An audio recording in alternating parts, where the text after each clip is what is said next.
You've probably heard the story. World War I started with a gunshot in Sarajevo. Archduke Franz Ferdinand assassinated, alliances triggered, and the world plunged into chaos. But what if that wasn't the real spark? What if the first weapon of the Great War wasn't a bullet? It was a bank loan. Behind closed doors, in smoke-filled rooms from London to New York, a handful of powerful bankers signed deals worth billions in today's money. Deals that turned a small regional crisis into a global bloodbath.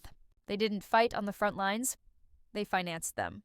And by the end of this video, you'll understand why your history books never mention their names, and how the echoes of their greed still shape every modern war today. Before the first shot was fired in 1914, the money was already moving. In London, the heart of the world's financial system, powerful bankers watched Europe's rising tensions with quiet interest. To them, war wasn't a disaster, it was an opportunity.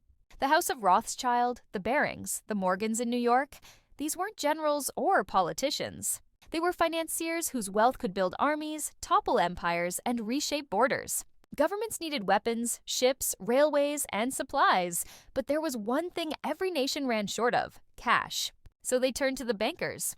And the bankers said yes, and for a price.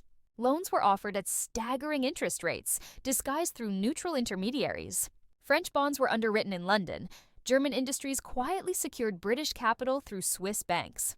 Each side believed it had the upper hand, never realizing their wars were being funded by the same financial web.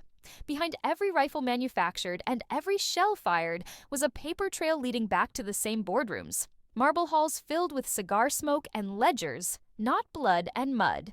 To the men counting profits, nationalism didn't matter. Victory didn't matter.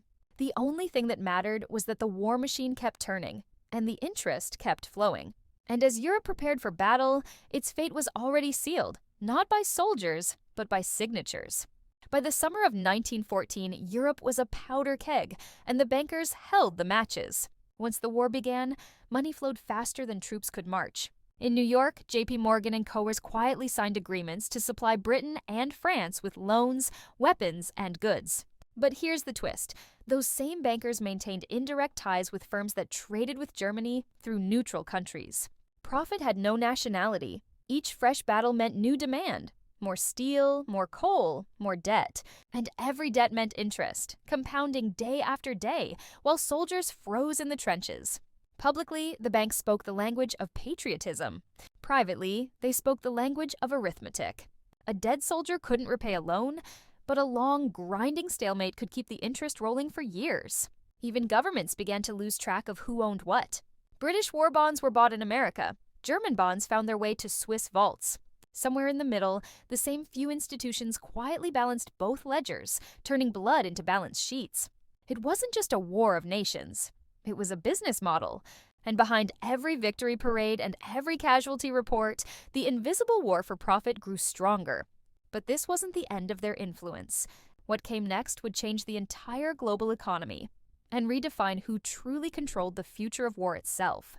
When the war finally ended in 1918, the guns fell silent. But the debt didn't. The world's banks had financed 4 years of slaughter, and now they demanded repayment. Only this time, the victors owed almost as much as the defeated.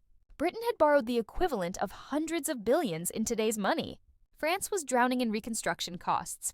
Even the mighty United States, the arsenal of democracy, had become the new global creditor, sitting at the top of a financial pyramid built on suffering. The bankers had won, the nations had survived, barely. The Versailles Treaty didn't just redraw borders, it redrew balance sheets.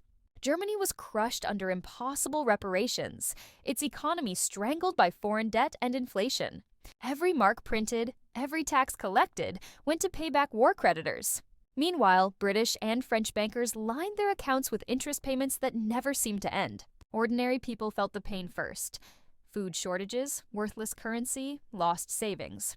But the same institutions that fueled the war now offered recovery loans, profiting from the ruins they helped create. It was a vicious cycle. The price of victory was more debt, more control, and more power in the hands of those who never stepped onto a battlefield. And yet, even as nations celebrated peace, a new financial storm was already brewing, one that would make the First World War look like a rehearsal. The armistice may have ended the fighting, but it didn't end the war. It only moved it, from the trenches to the banks. In the 1920s, Europe was drowning in debt. Germany owed billions in reparations to Britain and France. Britain and France owed billions to the United States. The system looped like a snake eating its tail.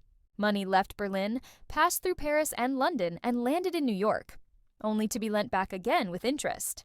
Bankers in the US called it stabilization. But there was nothing stable about it. Every loan tied Germany tighter to foreign creditors. To make payments, the German government printed more marks, triggering one of the worst inflations in human history. Families carried wages in baskets, bread cost millions, savings vanished overnight. And when the Great Depression struck in 1929, that fragile web snapped. American credit dried up, European banks collapsed, and desperate nations turned inward. Factories closed, currencies failed, and people looked for anyone to blame. That's when a new kind of leader stepped forward. One who promised to erase humiliation, rebuild industry, and free his nation from foreign debt. His name was Adolf Hitler.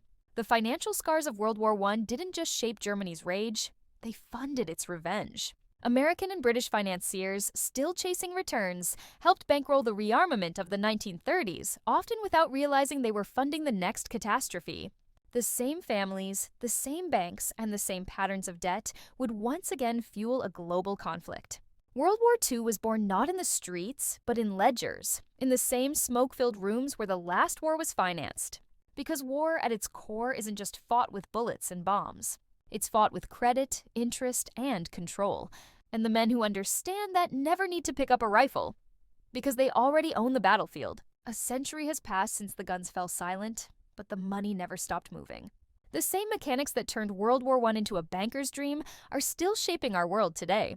Debt remains the invisible weapon, cleaner than gunpowder, more effective than armies. Nations borrow to build, to fight, to recover, and to survive.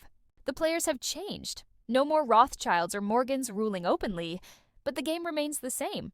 Control the money, and you control the story. Every modern crisis, from the Great Depression to the 2008 financial meltdown, follows the same blueprint written in those early 20th century boardrooms. A cycle of debt, collapse, and consolidation, where a few always emerge richer and everyone else pays the price. What the world learned after 1918 wasn't peace. It was how to wage war without bullets. Economic warfare, sanctions. Currency manipulation, inflation. The battleground just became invisible. So the next time you hear about a global crisis, remember this. History doesn't repeat itself. It compounds, like interest. And that's why understanding the past isn't just curiosity, it's protection.